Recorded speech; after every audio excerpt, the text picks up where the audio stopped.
repeated and important word problems, MCQs, on arithmetic sequences. These questions can be helpful in attempting the questions of CT, PET, PST and DM tests. तो solution start करने से पहले channel को subscribe कर लें और bell icon press कर लें ताकि आपको इस तरह की जो लेटेस्ट अपडेट्स हैं रिगार्डिंग दी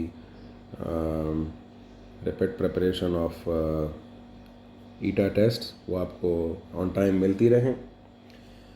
और अगर आप इस चीज़ को फ़ायदेमंद समझते हैं तो कमेंट्स में भी अपने उसका ख्यालात का इजहार करें। और साथ में एक दूसरी भी जो रिक्वेस्ट है वो ये है कि अपने दोस्तों के साथ भी शेयर करें ताकि ज़्यादा से ज़्यादा लोग इससे फ़ायदा उठा सकें।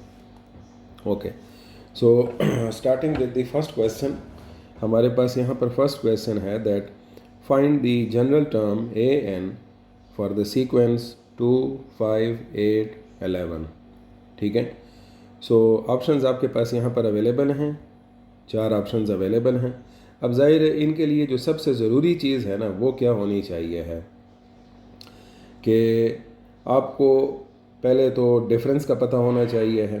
ठीक है, कि हर एक नंबर में जो डिफरेंस है वो कितना है। सो अगर आप देखें कि जो नंबर्स हैं 2, 5, ठीक है, तो मैं अगर थोड़ा सा यहाँ पर आपको ये बात क्लियर करूँ कि 2 से लेकर जो 5 तक का सफ़र है उसमें आप डिफरेंस कहाँ से निकाल सकते हैं, 5 से 2 को सब्ट्रैक्ट कर लें। और इस चीज़ की वैलिडेशन फिर अगले नंबर से भी हो जाती है कि अगर अगला नंबर 8 है और 8 से भी आप 5 को सब्ट्रैक्ट करते हैं तब भी आपको 3 मिलता है। And the same is for 11, वहाँ पर भी आपको 3 का गैप मिलता है। सो इस तरह से जो डिफरेंस है वो तो आपको पता चल जाता है कि यहाँ पर क्या है 3। ठीक है, सो डिफरेंस को हम नॉर्मली डी से यहाँ पर रिप्रेजेंट करते हैं। दूसरी चीज़ है इसके जनरल टर्म का फार्मूला, वो बहुत ज़रूरी है, आपको याद होना चाहिए है। वो क्या है, an is equal to a1 plus n-1 into d. इसमें an इसकी जनरल टर्म है, ठीक है, ये वाली। आप कोई भी मतलब ये इसकी nth टर्म हो जाएगी। ठीक है, a1 इसकी फर्स्ट टर्म है, d जैसे कि अभी हमने कहा कि ये डिफरेंस है, और n वो nth नंबर है। ठीक है, nth टर्म है, मतलब बेसिकली मैं इसको टर्म तो यहाँ पर नहीं कहूँगा, मतलब ये nth जो नंबर होगा कि किस नंबर पर आप यहाँ पर रुके हुए हैं, 4th नंबर है, 5th नंबर है, 6th नंबर है। तो इस तरह से आपने जब ये यहाँ पर इक्वेशन लिख ली है, अब ज़ाहिर है इस सीक्वेंस में हमें a1 की वैल्यू भी मालूम है और वो है 2। ठीक है, so a1 is equal to first term हो गई 2 a1 plus n-1 into d की वैल्यू आपने लगा देनी है, कितनी आई थी, 3 थी। तो अब आपने इसको 1 स्टेप या 2 स्टेप्स में आगे सॉल्व करना है। यह हो जाएगा 2 प्लस 3 को n और n-1 से मल्टीप्लाई कर देंगे, that will become 3n-3 and that will become कि 2 से अगर आप -3 को सब्ट्रैक्ट करेंगे सो ये बन जाएगा 3n, आप यहाँ पर रख लें, और 2 और -3 से जो रिज़ल्ट बन रहा है -1 वो यहाँ पर रख लें। तो इस तरह से आपको जो ये जवाब यहाँ पर मिला है 3n-1, ये आपको यहाँ पर करेक्ट ऑप्शन मिल जाएगा। Option B will be the correct option. अगला क्वेश्चन है हमारे पास that the 5th term of an arithmetic sequence is 17 and the common difference is 3. What is the first term? तो अब आप देखें जो डाटा आपके पास अवेलेबल है उसमें 2-3 चीज़ें हैं। कॉमन डिफरेंस जो है वो 3 है, ठीक है। और फिफ्थ टर्म जो है वो 17 है। बेहतरीन तरीका ये होता है कि जल्दी से सॉल्व करने के लिए अपने साथ यहाँ पर पेपर पे डाटा एक्सट्रैक्ट किया करें। तो मिसाल के तौर पर अगर आप कहते हैं कि A5 जो है वो मेरे पास 17 है, ठीक है, और ये चूँकि डिफरेंस है 3, so difference will be equal to 3। और what is the first term, A1 की वैल्यू उसने मालूम की है। और ज़ाहिर है जब आपको फिफ्थ टर्म का पता चल गया है तो n आपको पता चल गया कि n की वैल्यू 5 है। अब जल्दी से आप क्या कर लें, इक्वेशन लिख लें, an is equal to a1 plus n-1 into d, और क्विकली इसमें वैल्यूज़ पुट कर दें। तो अब आप देख सकते हैं कि an जो कि हमारे पास A5 थी, ठीक है, वो मैं लगा दूंगा 17। d की वैल्यू यहाँ पर है पड़ी हुई है तो वो मैं 3 लगा दूंगा। n यहाँ पर पड़ा हुआ है, सो 5 माइनस 1 लगा देंगे। और A1 चूँकि अभी तक अनअवेलेबल है वो वैसे ही रहेगा। अब इससे आपके पास रिज़ल्ट क्या आएगा, 17 is equal to A1 plus 5 minus 1 से आ जाएगा 4 इंटू 3, दैट विल बी 12। इस नंबर से आ जाएगा आपके पास 12। 17 is equal to A1 plus 12। 12 को इधर शिफ्ट कर देंगे सब्ट्रैक्शन के साथ, और इस तरह से आ जाएगा 17 minus 12 is equal to A1।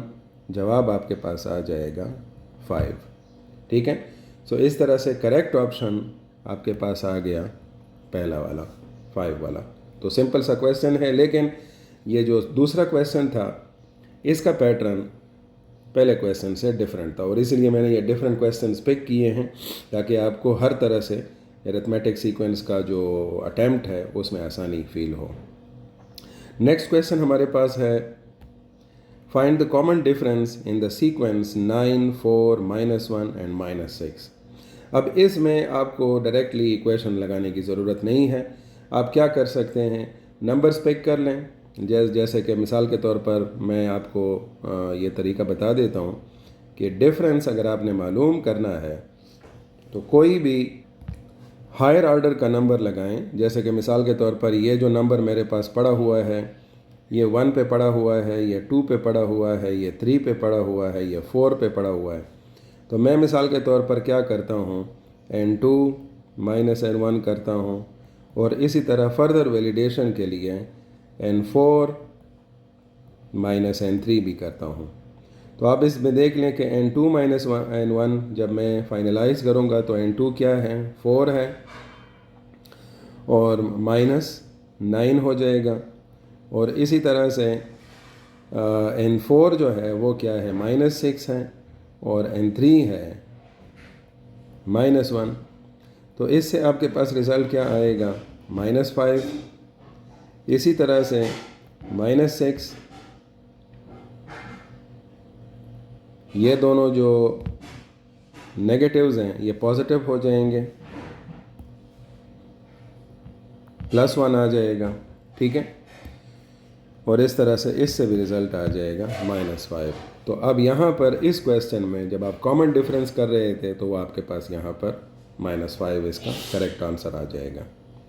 अगला क्वेश्चन है हमारे पास, the general term of an arithmetic sequence is an is equal to an 2n + 1। अब वो उन्होंने वही इक्वेशन, कौन सी equation, an is equal to an is equal to a1 plus n-1 into d, इसको सॉल्व करके बताया हुआ है।